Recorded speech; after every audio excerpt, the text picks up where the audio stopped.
Hey guys, no, Tobias here. Tonight we journey into the life of Miyamoto Musashi, the legendary swordsman and thinker whose blade and wisdom carved a path that still echoes through the centuries. So before you get comfortable, take a moment to like the video and subscribe. But only if you genuinely enjoy what I do here. And let me know in the comments where you're tuning in from and what time it is for you. It's always fascinating to see who's joining us from around the world. Now dim the lights. Maybe turn on a fan for that soft background hum. And let's ease into tonight's journey together. Your story begins in 1584 during what historians politely call a complicated time in Japan. And what you if you could talk as a newborn, might have called an absolute mess.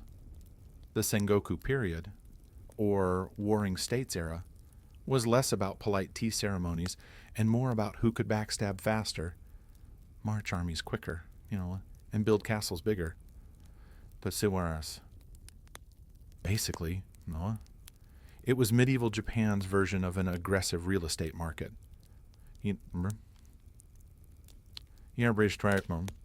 Only instead of losing a bidding war, you lost your life. You're born in a little village called Miyamoto, tucked in the rough hills of Harima province. Your family isn't exactly rolling in gold coins. One day, no luxurious silk diapers for you. More likely, you were swaddled in the scratchy peasant cloth and handed a wooden spoon to fend off cold breezes. Congratulations, life hands you your first training weapon at birth. Your father, Shinmin Munasai, is a professional swordsman, and by professional, we mean he takes the art of slicing things very seriously. He's a tough man, a stern teacher, and not exactly the let's toss a ball around the yard type of dad. No, his idea of bonding time with his son would have been, here's a wooden sword. Musashi, try not to cry when you fall over. Affection is rare, praise is rarer, and gentle hugs are pretty much non-existent. But in a brutal, unforgiving world, softness could get you killed. Your father wasn't raising a child. He was forging a weapon. From the very beginning, there's a wildness about you. You're not the tidy, well-behaved child who bows politely and memorizes verses. You're scrappy, unruly, and probably smelled like mud half the time. While other kids played tag, you were probably figuring out how to ambush them from behind a tree and declare victory. Subtle foreshadowing for your future career. In short, from the moment you blinked into the blinding Japanese sun, your fate was already whispering in your ear. You were not meant to live a quiet, peaceful life. You were meant to fight, to wander, and to carve your name into history one duel at a time, preferably while looking slightly disheveled. And judging by the state of the country, you were about to get plenty of practice. Your playground isn't a grassy field or a cozy backyard. It's the hard-packed dirt of Miyamoto Village, where the wind smells of smoke, steel, and a little too much horse. Forget lullabies and fairy tales. Your bedtime stories are about heroic samurai cleaving enemies in half with one swing. Your crib mobile. Probably a few rusty swords dangling precariously from the ceiling. From the moment you can walk, or rather, you stagger like a tiny drunk warrior, your father Munasai has you gripping practice swords. While other kids are learning to write simple kanji, you're learning how to parry a death blow. Call it an unconventional education. There's no participation trophy in your household. If you lose a sparring match, you don't get a cookie. You get a fresh bruise and a lecture on why hesitation equals death. Munasai is a hard man. Legend says he won official duels under the Ashikaga shogunate. But parenting wasn't exactly his strong suit. His love is sharp-edged, practical, and delivered with the subtlety of a cannon blast.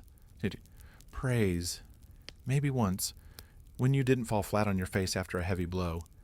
Otherwise, silence, because in his mind, survival is its own reward. And yet, something in you thrives under this pressure. While other boys dream of feasting and fame, you dream of battle rhythms, of predicting an opponent's next move before they make it. You don't see the sword as just a weapon. You see it as an extension of yourself, like an iron heartbeat echoing in your hands. You are not pampered. You are not comforted. Instead, you are honed, solitude, day after brutal day, like a blade against whetstone. Even as a boy, you start to grasp the cold truth of your world. Victory is not about being stronger. It's about being smarter. Faster, and just a little bit meaner than the guy across from you. The villagers whisper about you. That wild kid with the stare too sharp for his age. That boy who never cries when he bleeds. Some shake their heads. Some nod in respect. But one thing is clear. By the time you are barely a teenager, you are already something different. Not just a boy. Something far more dangerous is growing inside you. It happens when you're 13, that awkward age when most kids are trying to figure out how to catch a fish, or maybe survive a spelling bee. You, however, are preparing to commit legalized murder. Welcome to feudal Japan, where puberty comes with a side of sword fights. A traveling samurai named Kihei shows up in town. He's from a local martial arts school, and he's cocky enough to think a village boy would never dare challenge him. Big mistake. Word gets around fast. Musashi is going to duel a real samurai. The villagers gather, whispering and placing discreet bets. Even your own family looks at you the way one might look at a chicken marching into a fox den. They expect a massacre. They expect you to be the one on the ground, bleeding and embarrassed. But here's the thing. You're not interested in losing. You're 13 scrappy, furious at the world, and wielding a wooden sword that still smells like firewood. It's not exactly the stuff of heroic legends. Yet, when the duel starts, Kihei does what seasoned swordsmen do. He underestimates you. Maybe it's your size.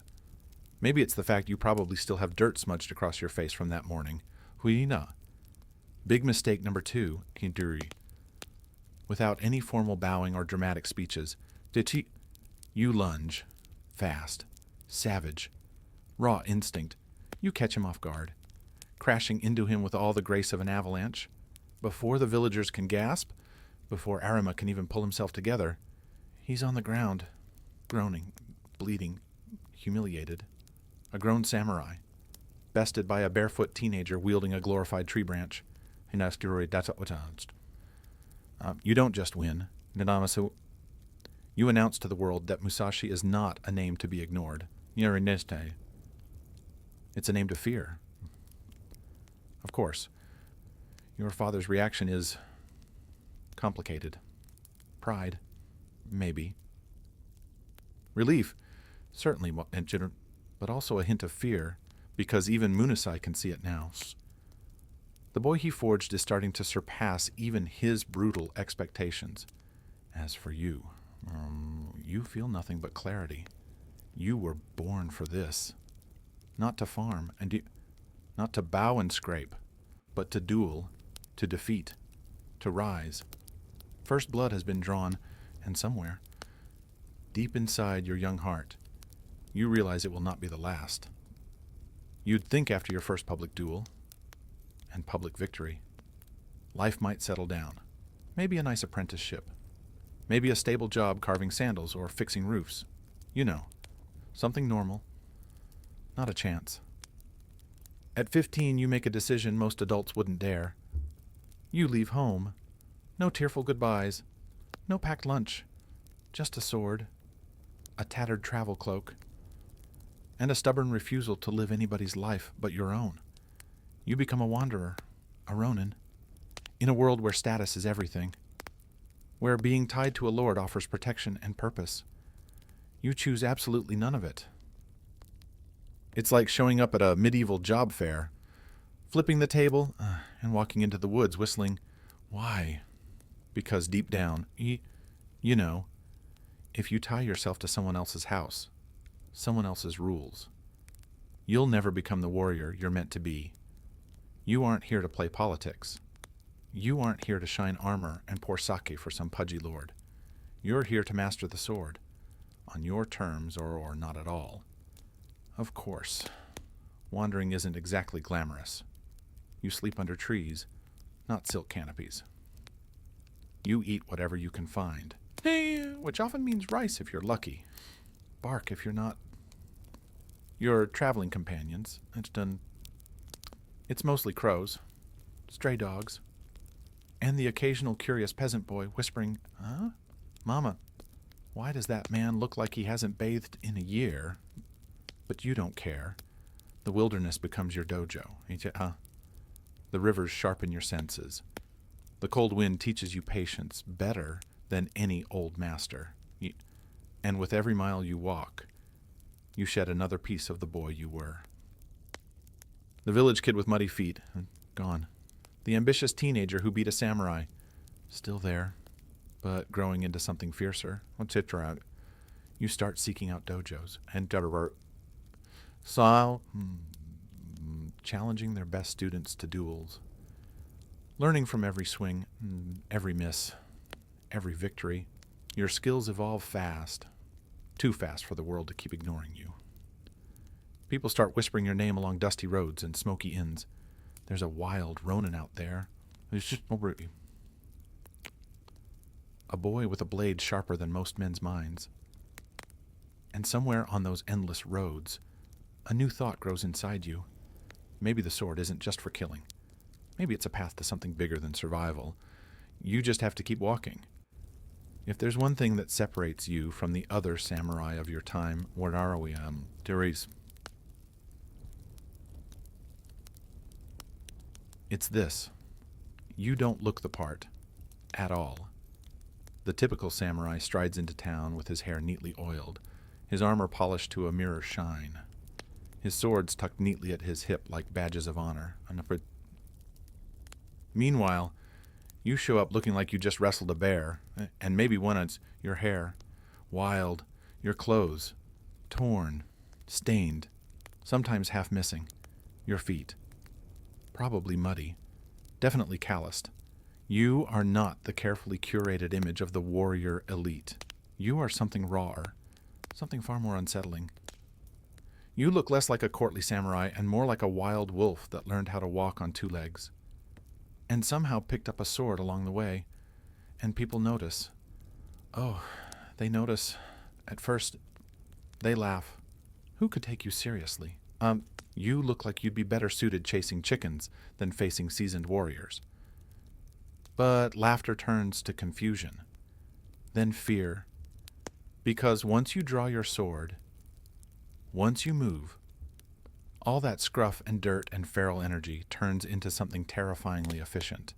No wasted motions, no hesitation, just pure, unfiltered violence, delivered with the grace of a predator. In duels, you don't dance around, trading pretty cuts for the sake of ceremony. You go for the kill. Fast, ugly, final. It's not dishonorable. It's survival.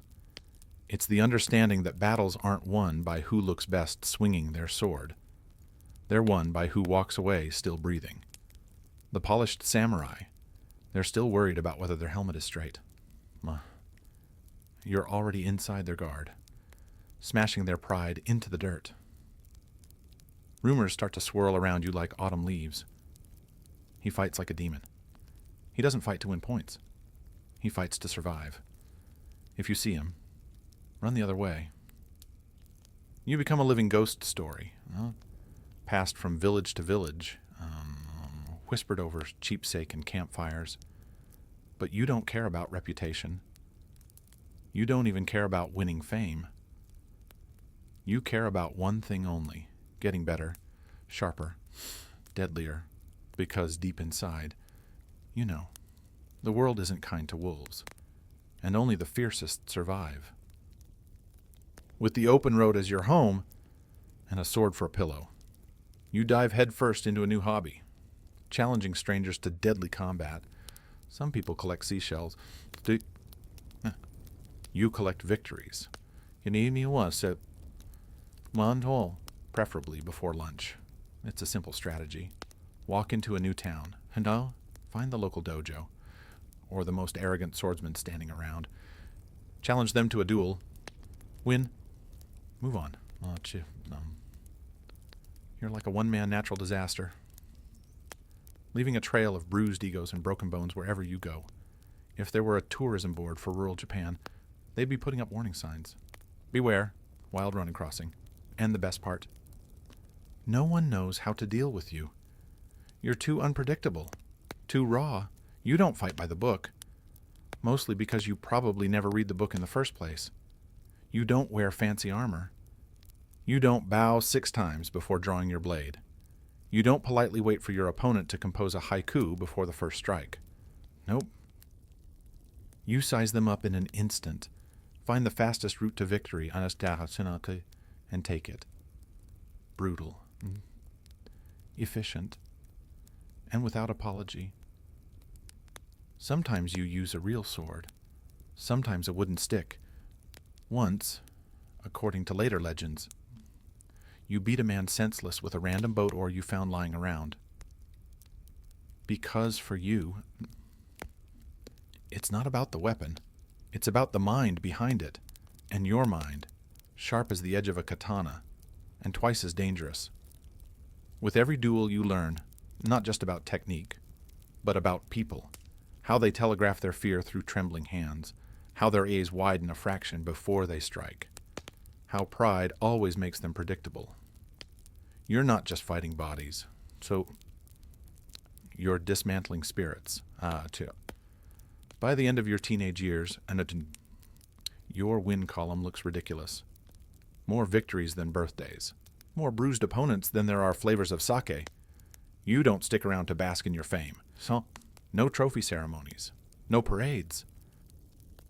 You just nod once, maybe mutter something profound like, and head for the next dusty road, the next opponent, the next lesson.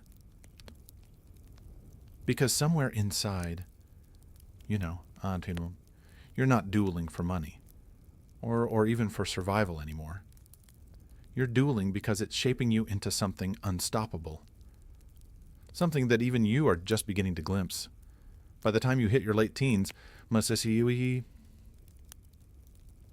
you've developed a bit of a reputation, somewhere between fearsome sword prodigy and that slightly terrifying guy who might eat nails for breakfast.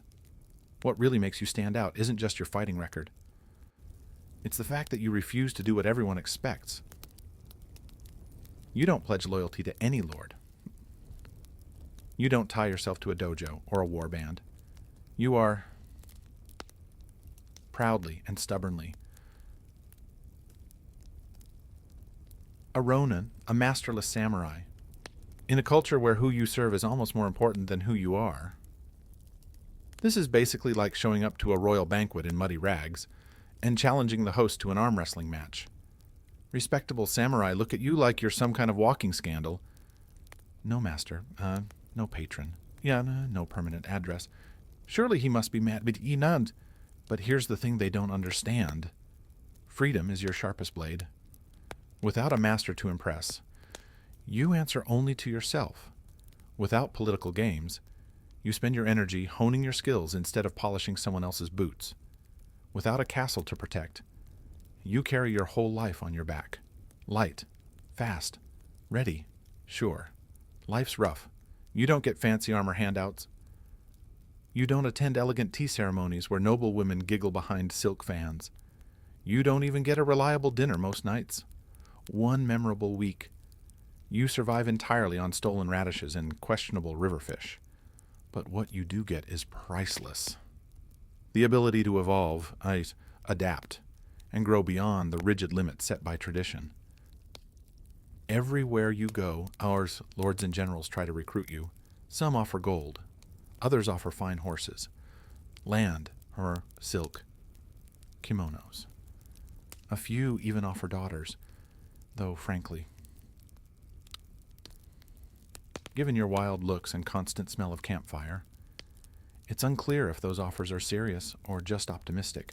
And every time, you bow, it's sort of sods, and refuse, because your path isn't gilded in gold.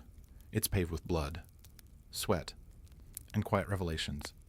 You're not here to be anyone's servant.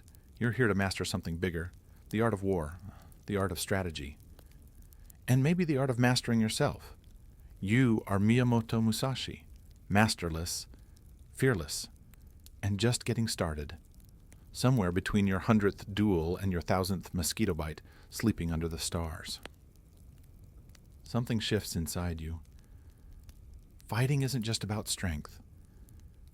It isn't just about speed. It's about seeing the world differently. You begin to realize the sword is only the surface. Beneath every clash of steel is a battle of minds.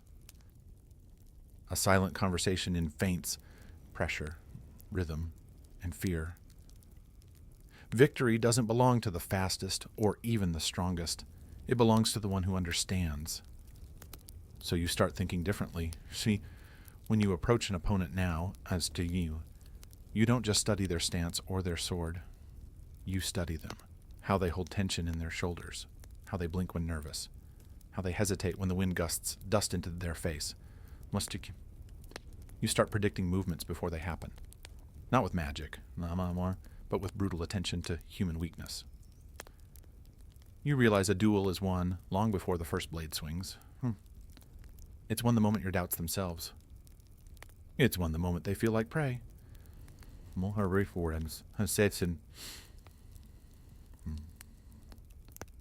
And you feel like the storm coming for them. In many ways. You stop fighting people altogether. You start fighting their intentions. This is when you truly begin to separate yourself from the rest of the samurai world. While others are busy memorizing ancient techniques and polishing the same tired sword forms, you are inventing something new, something terrifyingly effective. You turn dueling into chess played at the speed of lightning. Sometimes you win before the opponent even realizes the fight has started. A subtle shift in your stance, a smile, a real one, or something close enough to scare the life out of them. An unexpected movement, breaking all rules of style and tradition, and when they fall, confused and defeated. It isn't just because you hit harder. It's because you lived one move ahead, and they never even realized it. You start to see life itself like this. Everything is strategy. Everything is timing. Everything is the balance between stillness and sudden merciless action. The sword is just a tool. The real weapon is the mind, and yours, sharpened by hardship, hunger, and endless battle, is becoming as deadly as any blade you could ever wield. Somewhere along the endless roads you travel, you know what those are already beaten, bruised, and slightly more mosquito-bitten than any legendary warrior should admit. You have another realization. Why settle for just one sword? When you can wield two, yes, 2 hands, 2 swords. A revolutionary concept that every proper samurai back in their polished castles would scoff at, while carefully adjusting their very formal very traditional armor. You, however, don't have the luxury of worrying about tradition. You worry about staying alive. You worry about winning. So you start training, relentlessly.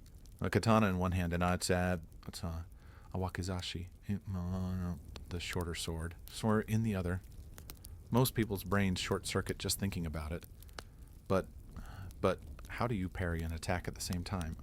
But the styles, the schools, the sacred forms. Meanwhile, you're out in the woods beating tree trunks into splinters, learning to move both arms independently. flowing like water, unpredictable as a summer storm. At first, it's clumsy. You drop swords. You trip over your own feet. At one memorable moment, you nearly disarm yourself with yourself. But slowly, painfully, something clicks. 2 swords. Not a chaotic mess, but a deadly dance. One hand deflects. The other strikes. Left, right, left. A rhythm as natural as breathing. You're no longer bound by the rigid patterns taught in dojos. You create your own rhythm and your own style. And soon, your 2-sword technique, Niten Ichiryu, becomes as much a part of you as your own heartbeat. The beauty of it. No one knows how to fight you anymore. Single sword fighters are confused. Spearmen are frustrated. Archers don't even get the chance to be frustrated. Your enemies expect one threat. They get 2. They prepare for a sword duel. They get overwhelmed by a hurricane. The more formal samurai shake their heads in disgust, muttering into their sake about disrespecting centuries of tradition. But you don't hear them. You're too busy surviving, winning, and innovating. You don't fight for style points. You fight to carve a new path through a dying, rigid world. A path where adaptability, not ancestry, or the true mark of mastery. 2 swords, one purpose, victory.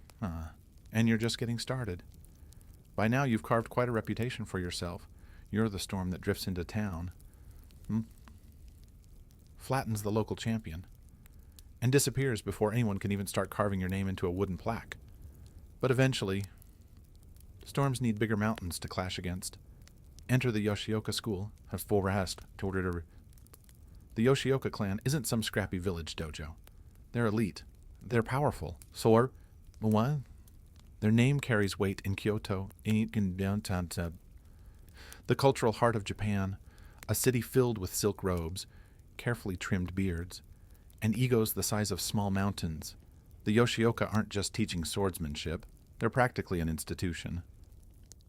Winning a duel against them would be like an upstart garage band crashing a royal opera house and stealing the show, which naturally sounds like exactly the sort of thing you do. So you march into Kyoto, dusty, scruffy, and probably smelling faintly of river water and stubbornness. And you issue a challenge to Yoshioka Seijuro, the head of the school. Seijuro, being a proud man and utterly convinced that you are just some wild vagabond with a death wish, accepts. The fight is set. Formalities are arranged. Everyone expects it to be a swift, embarrassing lesson for you, a public reminder that proper warriors don't get out-dueled by wild ronin. Everyone, except you. When the duel comes, there's no elaborate speeches, no dramatic poses, just you, calm as a stone in a riverbed, facing down a master of high society swordsmanship, and when the moment strikes, you don't hesitate. You smash through his defenses like a typhoon through a paper screen. Seijuro is defeated, not politely, not ceremoniously, brutally. The once proud Yoshioka master is humiliated in front of his students, his patrons, and half of Kyoto's gossip-loving citizens. And you. You don't stick around to gloat. You don't strut through the streets gathering applause. You nod once, maybe tug your ragged cloak tighter against the breeze, and melt back into the city's shadowed alleys, because in your mind, there's no final victory yet. Only the next duel. Only the next challenge. You've cracked the foundation of an empire. But you know, the Yoshioka won't let this insult stand, not without blood. And you're ready for them. The Yoshioka school does not take humiliation well, losing to some wild ronin.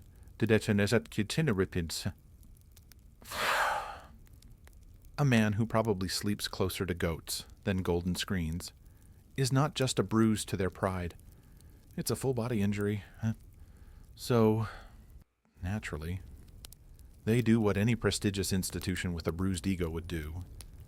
They send in the next brother. Enter Yoshioka Denshichiro Fikunat. You might say Denshichiro is the bigger, angrier sequel to Sejuro. More muscle, more rage, less patience. He challenges you to another formal duel, determined to erase the family's embarrassment, preferably by erasing you from existence. The city buzzes with anticipation.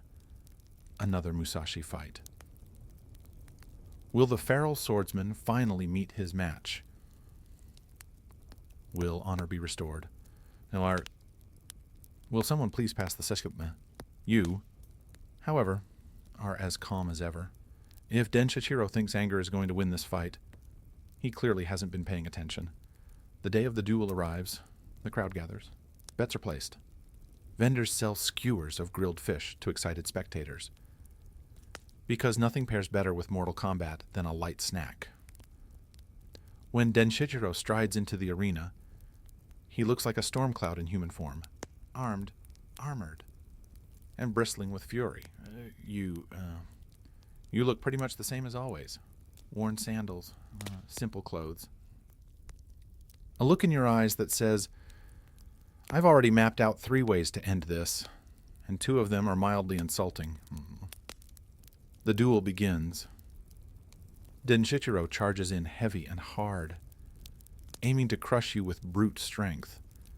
But you, light, fast, strategic, step just out of range, reading his every move like a badly written play. A few exchanges later, it's over, and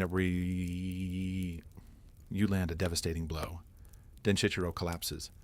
The Yoshioka's last hope crumples into the dirt. The crowd is stunned. Again, some gasp, some cheer, some immediately reconsider their life choices.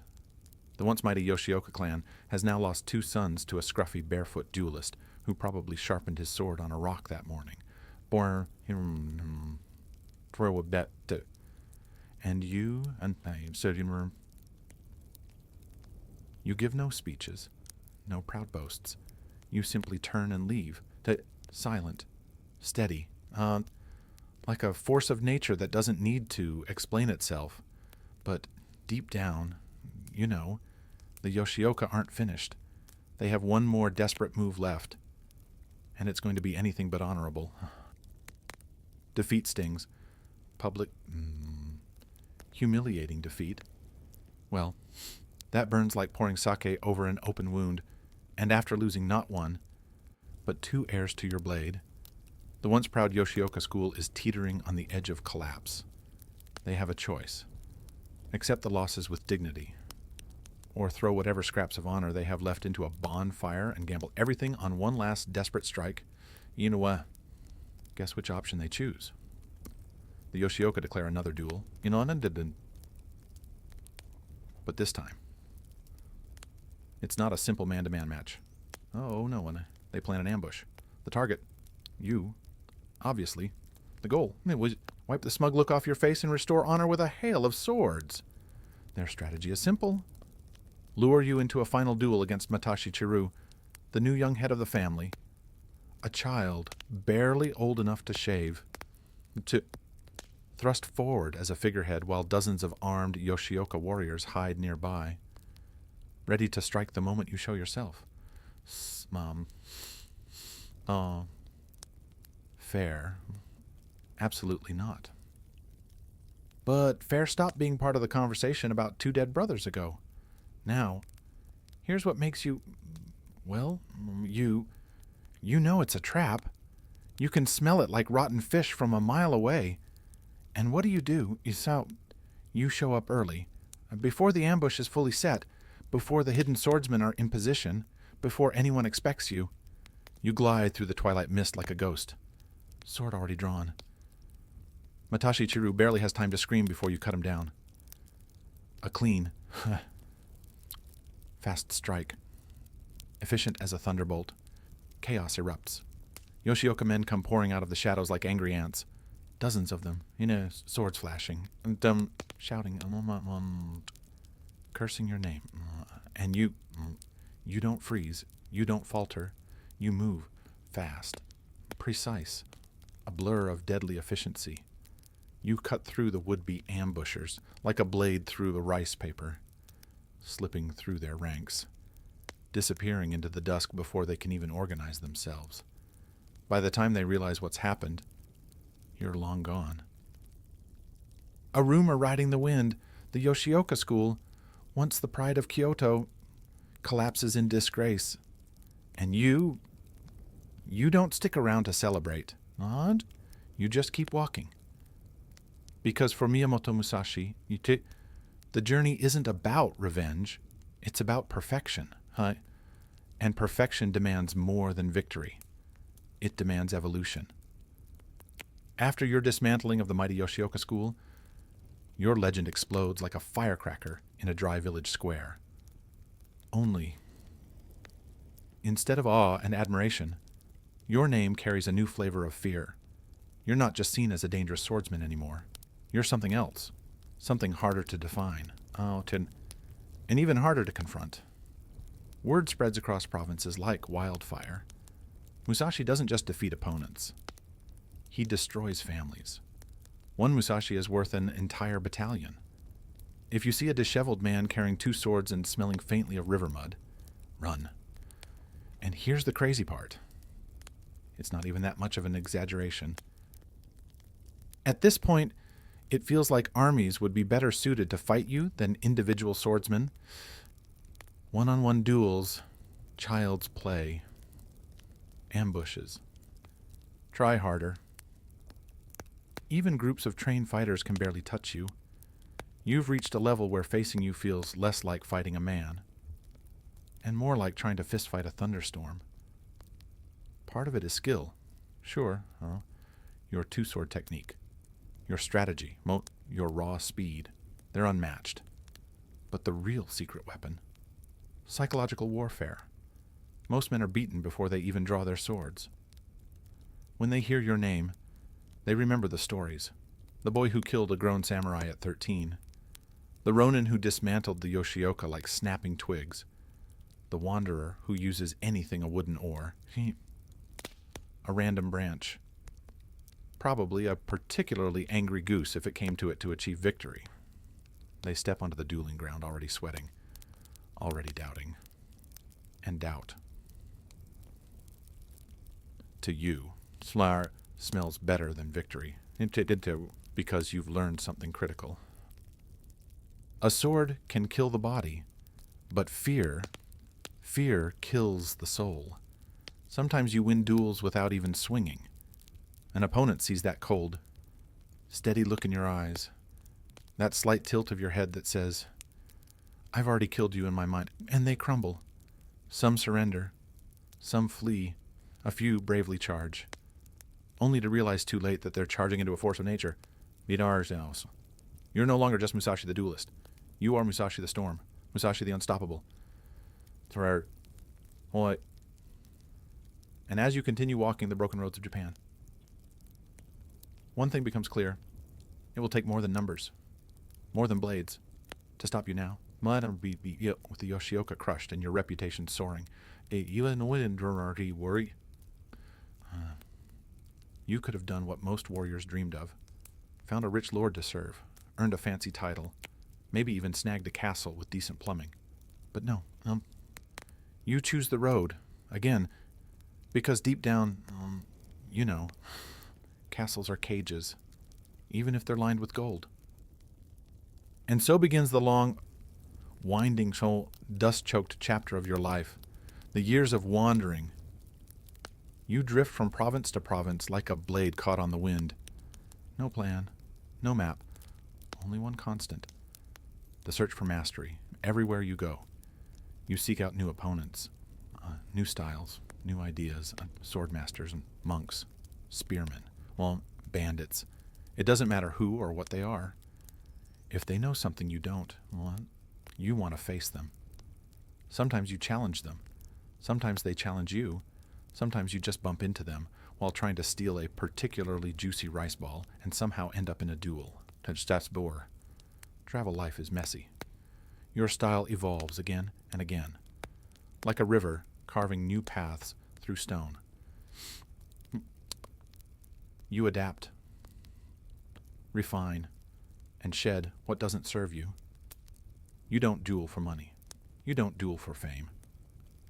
You duel for the thrill of becoming. Every opponent is a mirror showing you your own flaws.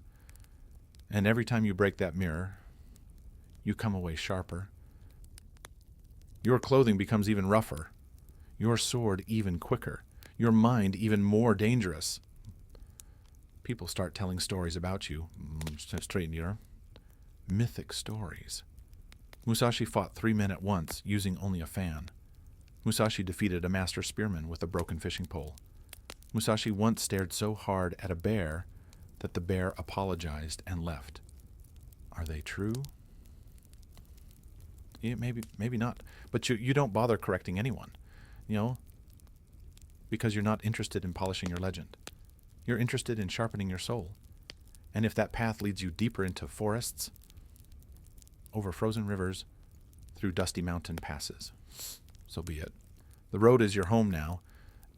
The endless horizon, your companion, while other warriors tie their fates to lords and lineages, you tie yours only to the blade and to the endless, hungry quest for something greater than victory, something like true understanding. And you're getting closer. As the miles wear on and the seasons blur past you, something unexpected begins to stir deep inside your battle-hardened soul, a longing for something more, not more duels, not more blood, not even more victories, something quieter, something deeper, art. It starts subtly. After a long day of training or travel, you find yourself picking up a brush instead of a sword. At first, your calligraphy looks like what happens when a cat runs across wet ink. Not exactly museum quality. But just like with swordsmanship, you don't expect to be good right away. You expect to become good through patience, through discipline, and through relentless practice. Soon, you're painting landscapes, hills, rivers, and birds frozen mid-flight. The brush strokes almost like the movements of a sword, flowing, precise, alive. And you realize something profound. That's often the same spirit that guides your blade can guide your hand. Swordsmanship and art are not opposites. They are twins. Both demand presence. Both demand balance. Both demand the ability to see the world clearly, and then leave a mark on it with grace and certainty. It's not just painting. Either, and that you carve sculptures from wood. You practice tea ceremony with the care of a general preparing for war. You study poetry, philosophy, Zen Buddhism. You become strange, in a way. A ronin who can kill 10 men before breakfast and paint a delicate ink wash of a cherry blossom branch by lunch. Your peers don't really know what to make of it. Musashi, the guy who crushed the Yoshioka, the guy who fought Sasaki Kojiro, he's painting now. Some laugh, some scoff. You don't care, because you see something they don't. Victory is temporary. Mastery is eternal. A sword wins battles. Art wins immortality. And deep down, you understand something even more important. One day your body will falter. Your sword hand will slow. The duels will end. But your mind, your spirit, your vision, those can endure. Through ink, through wood, through words. You are no longer just a warrior. You are becoming a creator, carving your spirit into the world, one perfect brushstroke at a time. And as you sit by a quiet river, brush in hand, a smile ghosts across your face. The path is wider than you ever imagined, and it's only beginning. As you wander deeper into your 30s, with a trail of defeated opponents stretching out behind you like a particularly violent parade, A new name starts to reach your ears. Sasaki Kojiro.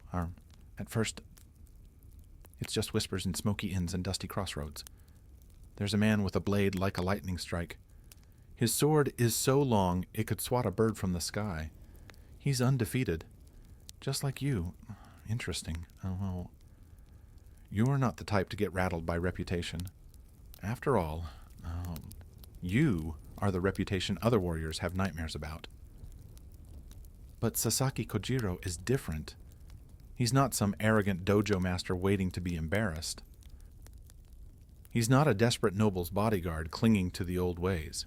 He's fast, deadly, precise, and he carries a sword so absurdly long. You know, the monohoshizu, the drying pole, that you half wonder if he's compensating for something. You don't say it out loud. That would be rude. Kojiro's style, for the swallow cut, is famous. It mimics the movement of a bird's wings. Quick understands, elegant, impossible to predict. He's not just good. He's a force of nature, a mirror of you, but polished, regal, almost civilized. And in a weird way, you're excited. Finally, a real challenge. Not another pompous blowhard to humiliate. Not another crowd of amateurs to outthink. Someone who might actually force you to reach deeper. Someone who might sharpen you in ways no duel ever has. Word eventually reaches you that Kojiro has been appointed as the fencing master for a lord. High honor. Great pay. Fresh clothes. You're still sleeping in barns, occasionally using your travel cloak as both blanket and breakfast napkin. But that doesn't matter, because you know, paths like yours and Kojiro's are not meant to run parallel forever. They're meant to collide, spectacularly. The rumors swell around you like the gathering clouds before a storm. 2 undefeated swordsmen, 2 masters of timing and death, 2 legends. She didn't see you. But only one destiny, and somewhere inside, beneath the calm and the calligraphy. The old fire stirs again. The wolf lifts its head. The blade hums with anticipation. You smile, faintly, just because you know what's coming, and you're ready. The challenge doesn't come wrapped in gold or sung by heralds. It comes in quiet. Serious words pass through wary messengers. Sasaki Kojiro has accepted. He will meet you on the battlefield. No politics, no lords, no armies, just 2 men, 2 blades, and a promise hanging in the humid air. The duel is arranged for a tiny, rocky island in the common straits. Ganryujima, remote enough for privacy, flat enough for a clean fight, dramatic enough that the gods themselves might pull up a chair to watch. You hear the details with the same calm you've carried for years. Where others would pace nervously. Sharpening blades and writing tearful farewell letters. You barely shrug. Challenge. Accepted. Still. You prepare, but not the way your enemies would expect. You don't spend sleepless nights polishing armor. You don't compose elaborate death poems or fuss over ceremonial garb. You don't even bother getting a haircut, judging by the wild mane you're sporting these days. Instead, you sharpen your mind. You study Kojiro the way a hunter studies dangerous prey. You learn his timing, his technique, his habits. Fast, precise, deadly at mid-range.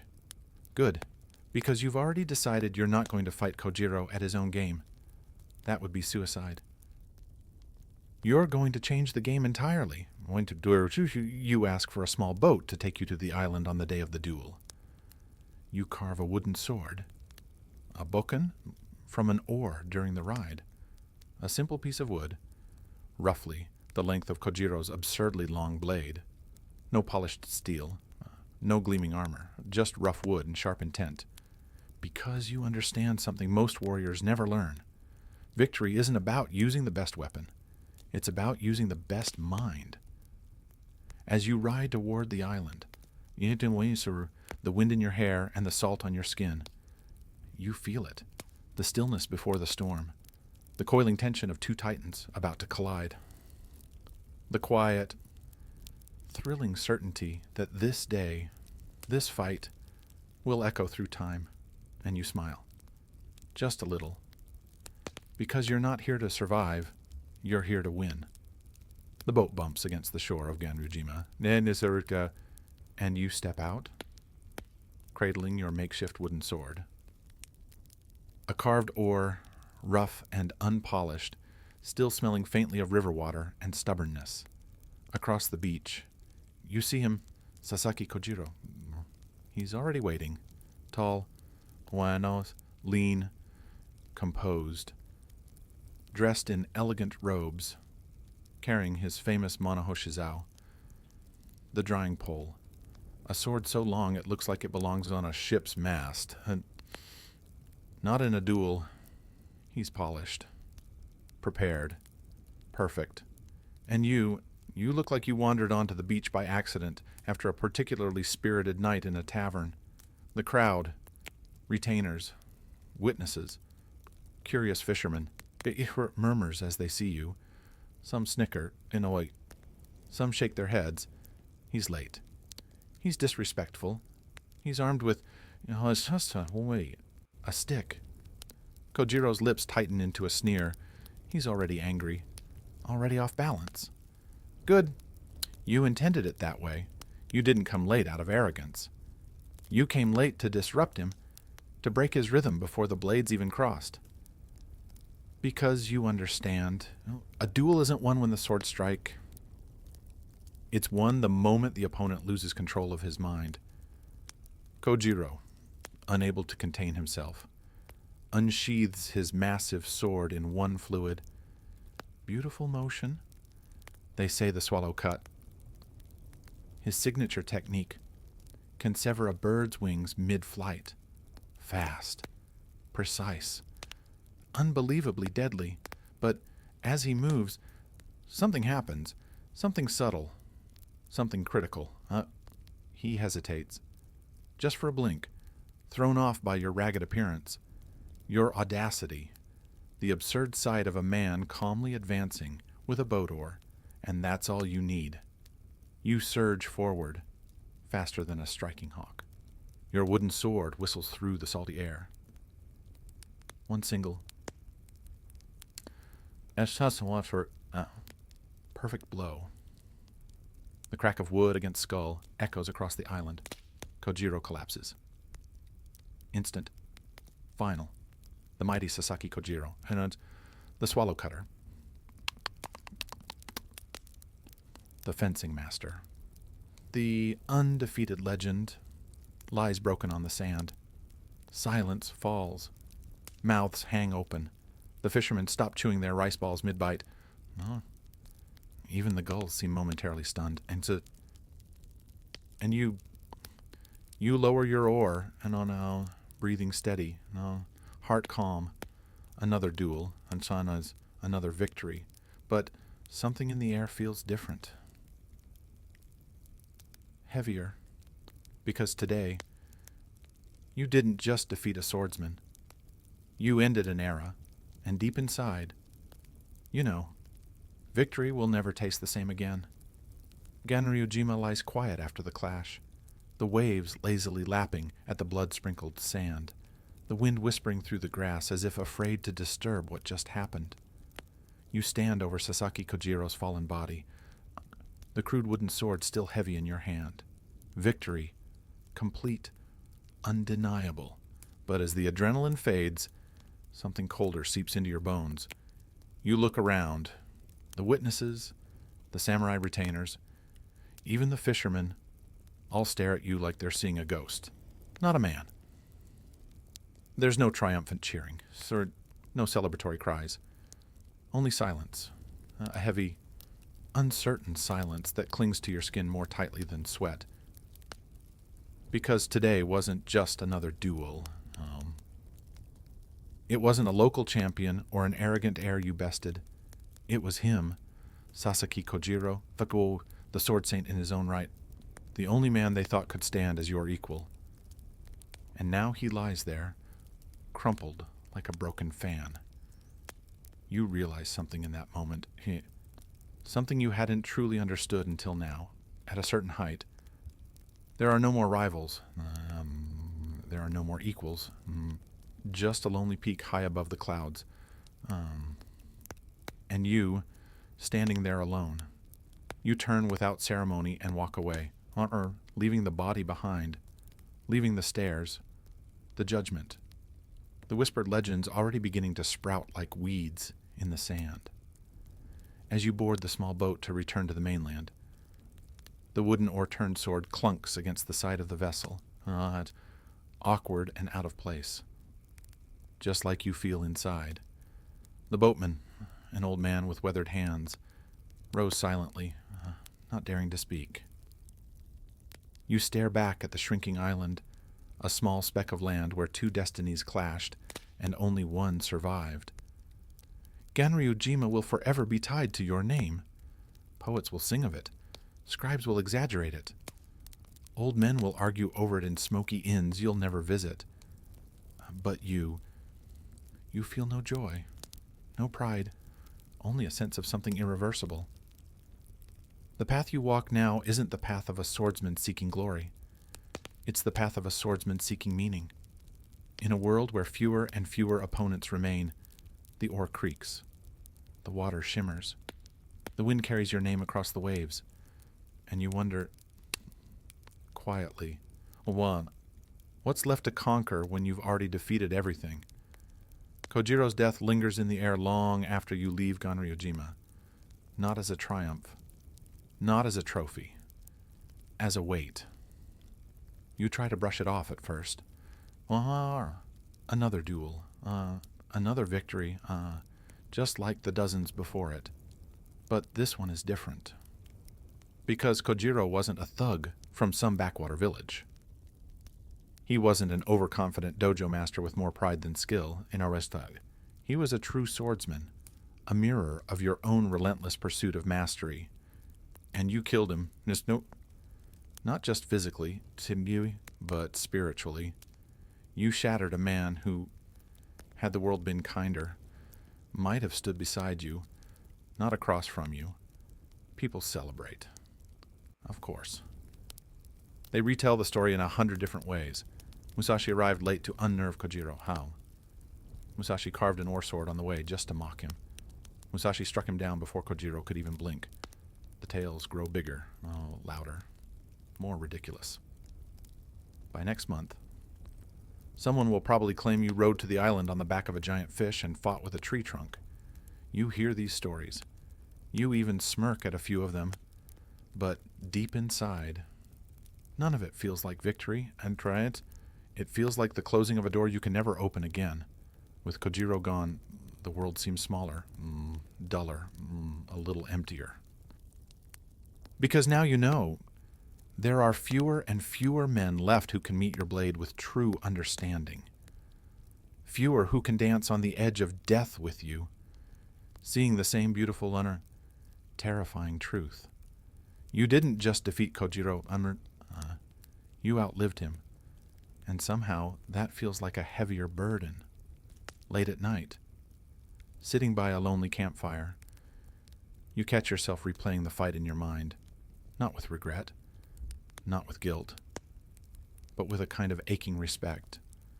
Kojiro was your greatest challenge, and now, he's a ghost that will walk beside you for the rest of your days. You stare into the flames. The road ahead stretches onward, longer, lonelier, quieter, and somewhere inside, you understand.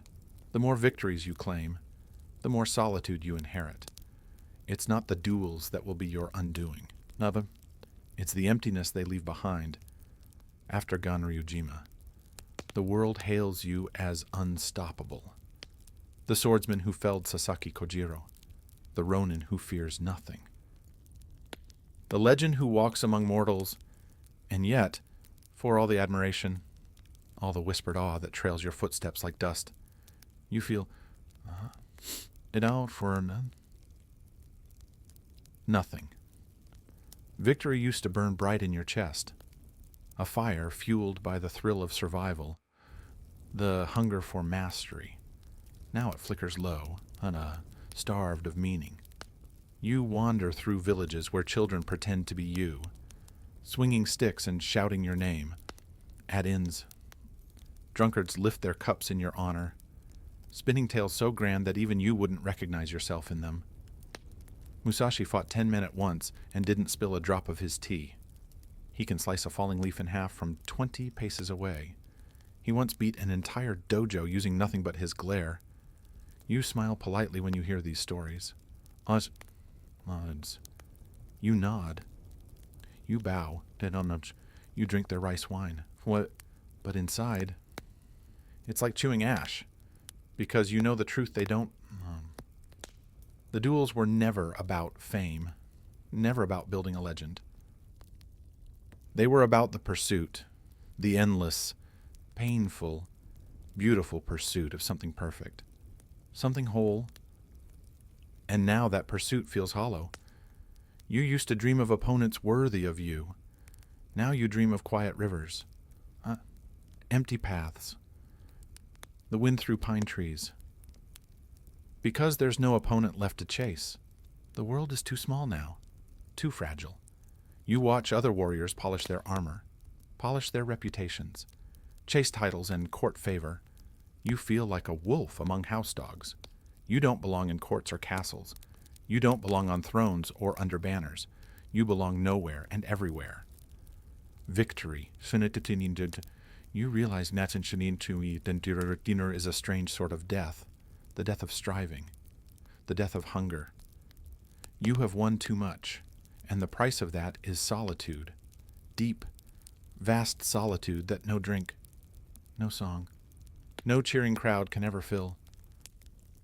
So you keep walking, not toward glory, not toward battle, but toward something quieter, something you can almost hear on the edge of the wind.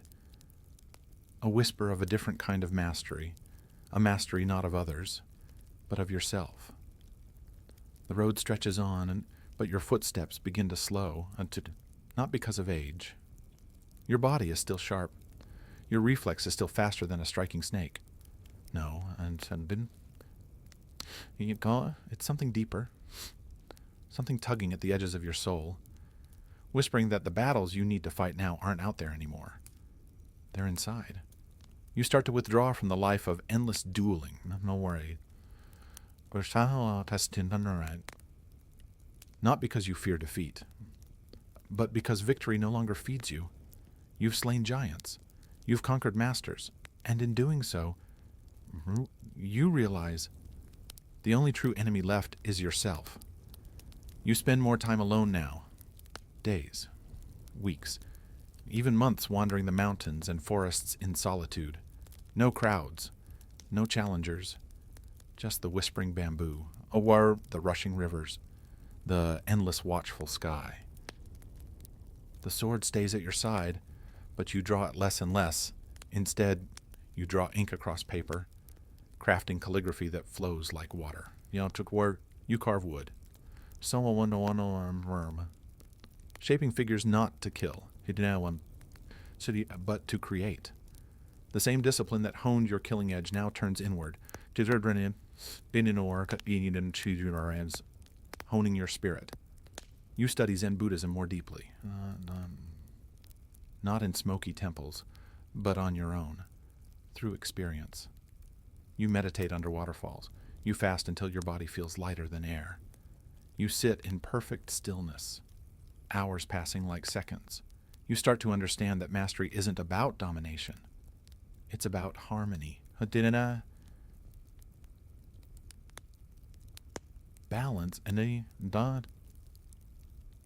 knowing when to strike and when not to. You realize that the perfect duel isn't the one where you crush your opponent. It's the one you never have to fight. Conflict, you see, is a wave. True mastery is stepping aside before it crashes. The wild wolf that tore through Japan's best swordsman is still inside you, but now he sits, calm, at the edge of your consciousness, not caged, not broken, tamed, not by fear or but by wisdom. But people still seek you out, of course. Young hotheads who want to test themselves. Old masters desperate for one last taste of glory. Sometimes you fight them. Sometimes you turn them away with a word, un geste, a glance. And in both, you are victorious. Because the battle for your soul, the hardest battle of all, is when you're finally starting to win. Eventually, you know what? Even the open road feels too crowded. Even the mountains too noisy. That's not been. You need somewhere quieter. Somewhere where the last distractions, fame, memory, even ambition, can't find you. So you retreat to a cave, not a grand temple, not a castle on a hill. Simple, cold, damp cave carved into the side of a lonely mountain. Its name is Regondo, the Spirit Rock Cave. Fitting. You bring little with you. A few scrolls, a brush and ink, your swords. Of course, but they remain sheathed, gathering dust as the days melt into months. Inside the stone walls, you are no longer Musashi the warrior. You are Musashi the student. A student of stillness. A student of death. A student of life itself. The cave teaches you differently than the sword ever did. It teaches you patience. The way the dripping water hollows the hardest stone. It teaches you humility. When even the spiders spinning lazy webs above your sleeping mat seem wiser than the chatter of human ambition. And most of all, it teaches you perspective. For the first time, you truly see the duels. The victories. The shattered schools and humbled lords. They were only shadows on the wall. The real battle was never with them. It was always with yourself. You write feverishly in the dim light, crafting essays on strategy, philosophy, the mind, and the void that binds all things together. Each word is a duel against ignorance. Each sentence is a parry against ego. Your brush becomes your sword now, yet swift, deliberate, merciless against falsehood. Thou may say that orders as no. In the silence of Raigondo, you finally hear the faint music that was always playing beneath the clash of steel. The song of mastery, of balance, of understanding. People occasionally come looking for you. Curious students, would-be challengers, pilgrims hoping for a glimpse of the legend. Some you meet with kindness. Some you send away with a few hard truths. But mostly, you are alone, and you are at peace with it, because you know now. True strength is not about defeating others.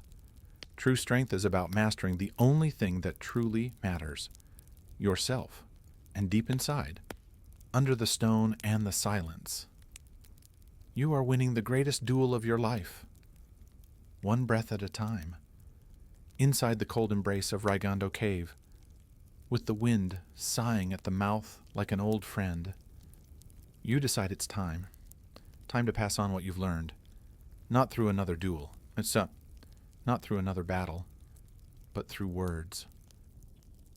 You sit cross-legged on the bare stone, brush in hand, ink ready, and begin to write the Book of 5 Rings, not a diary, not a brag sheet of your victories, a guide, a sword manual.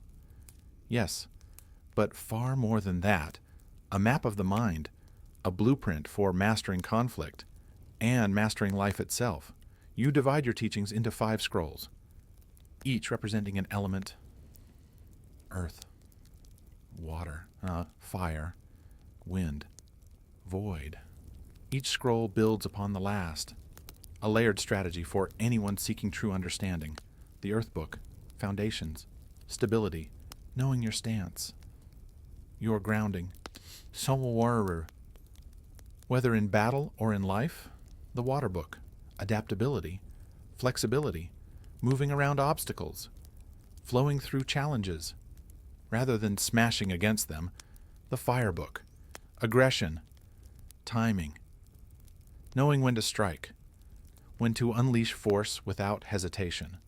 The Wind Book, perspective, understanding the strengths and weaknesses of others, not to copy them, but to better know yourself. And finally, the Void Book. The most mysterious of all, the space between thought and action, the state of pure awareness where mastery truly lives. You write plainly, without flourishes. No need for grand words. Truth doesn't need decoration. Every line is hammered out like a blade on an anvil in year.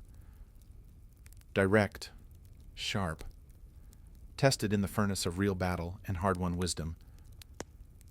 You don't write for fame. You don't write to impress scholars.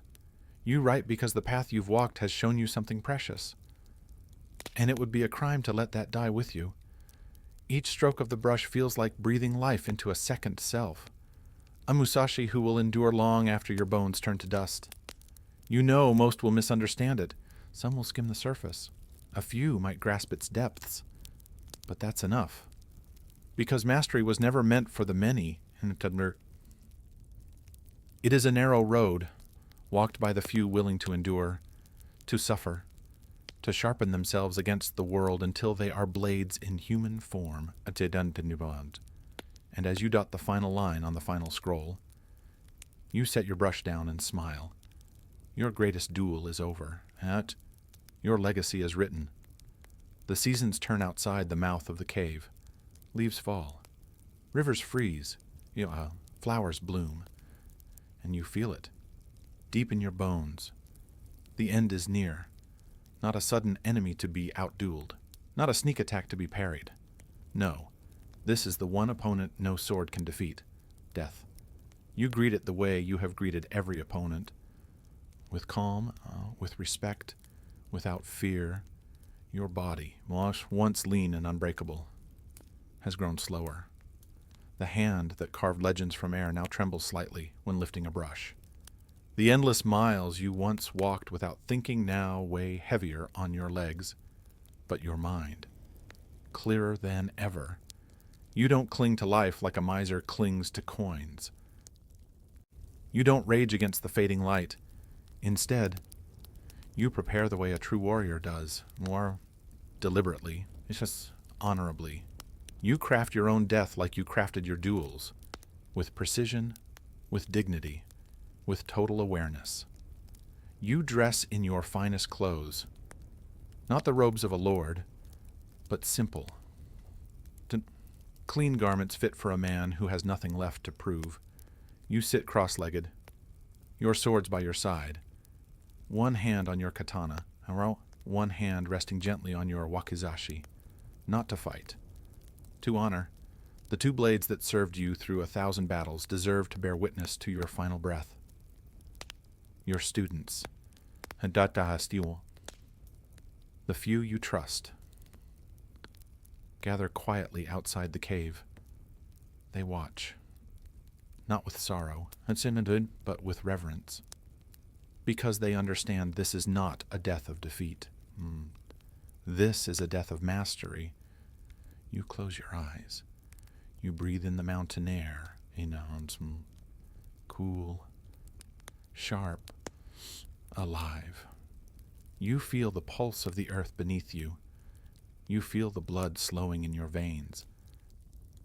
No fear, no regret, only acceptance, only peace. In one final, steady motion, you sit perfectly still and pass from this world. A warrior to the last. No drama, no desperate grasping at life. Only stillness, only strength.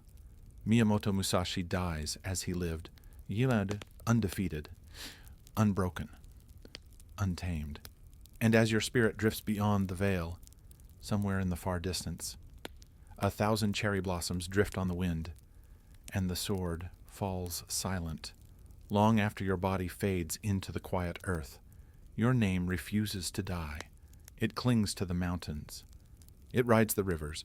It echoes in the halls of warriors and scholars alike. Miyamoto Musashi, the man who lived by no one's rules, who carved his path with blade and mind, who turned battles into art and solitude into a kingdom. They tell your story in ways both grand and strange. Some say you fought 100 men single-handedly. Some say you could slay a bird mid-flight with a single throw of a wooden sword. Some even say you were half demon, born not from woman, but from the storm itself. You, who once slept under trees with nothing but your swords and a stubborn will, now live on in ink and legend, across scrolls, paintings, novels, plays. Your book of 5 rings becomes a treasure, not just for swordsmen, but for generals, businessmen, philosophers, anyone seeking to master conflict, mastery, or even themselves. In a world that changes with every passing season, your teachings remain stubbornly true. Observe clearly, move decisively, adapt like water, strike without hesitation. Know yourself utterly. You become more than a warrior. You become an ideal, a symbol of the eternal struggle between discipline and instinct. A reminder that true mastery is not about beating the world, but mastering the storm within. Statues are raised in your honor. Swords are named after you. Video games. Manga. Movies. Your spirit finds new forms you could never have imagined, sparring across screens and pages, but none of it captures the full truth. Because the real Musashi is not the man with 2 swords, standing triumphant over broken foes. The real Musashi is the man in the cave, brush in hand, writing words for a future he would never see. The man who understood that strength without wisdom is hollow, that life without reflection is a blade without an edge. You are more than victories. You are more than battles. You are a path, a question, a mirror held up to anyone who dares to walk alone. And as centuries pass, as kingdoms rise and fall, one thing remains. Your story still whispers to those bold enough to listen.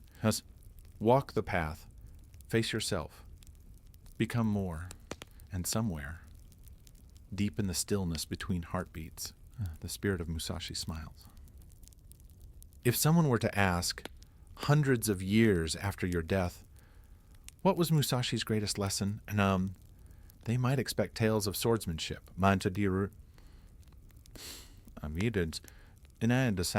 of technique, of dueling brilliance. And they wouldn't be wrong, but they wouldn't be right either, because your greatest lesson wasn't how to win a fight.